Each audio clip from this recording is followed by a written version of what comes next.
huwag kalimutan magpasalamat muna sa Panginoong Diyos, mga kaibigan. Sa bawat biyayang ating natatanggap, huwag ko natin kalimutang magpasalamat sa Diyos. Sa bawat pagsubok ko na ating nalalagpasan, huwag ko natin kakalimutang magpasalamat sa Diyos.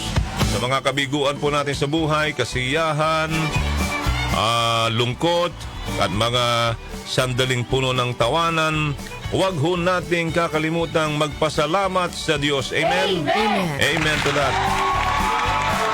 Dahil ang Diyos po ang may control sa ating kapalaran.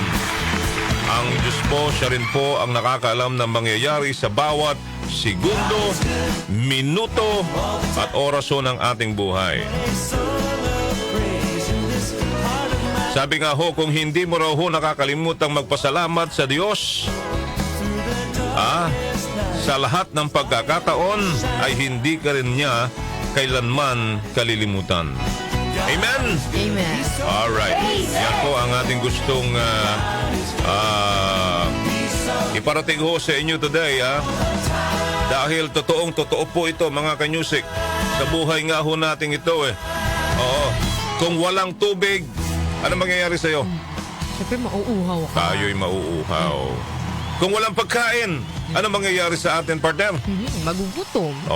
Kung walang Diyos? Kung walang Diyos sa'yo? Maliligaw. Maliban sa maliligaw ng landas, tayo ho ay mawawalan ng buhay. Yan. Okay? So, for today, mga kaibigan, tandaan po natin kapag mabuti ho ang ating puso. Yan po yung gusto nating iparating today. Kapag mabuti ho ang ating puso, kahit anong problema at pagsubok ang dumating sa atin po, gagawa at gagawa ang Panginoong Diyos ng paraan para maging maayos ang buhay po natin. Amen? Amen. Hindi niya ho tayo pababayaan. At palagi ho siyang maghahanap ng paraan para mapagaan po ang lahat ng pinagdadaanan po natin. Ang tanong, naniniwala ho ba kayo? Amen? Amen. Pag sinabi mong amen, partner, alam mo ba kung anong other ibig sabihin ng amen? Ang letter A sa amen, ang sinasabi, agree with God. Ang letter M sa amen ay move with God. Ang letter E sa amen is end with God. At ang letter N sa amen, never doubt God. Never doubt God. Okay ba yun? Never doubt God. Yan po ang gusto nating iparating. At isa pa, last na to, mga kanyusik, ang napakaganda pwede natin pagnilay-nilayan sa Mateo 11:28-29. Sabi ho ng Panginoong Diyos sa atin po, sabi ng Panginoong Jesus ng Nazaret, kayo lahat na napapagal at nabibigatang lubha. Ano pong sabi ho ng Panginoong Jesus? Pumarito kayo sa akin at bibigyan ko kayo ng kapahingahan.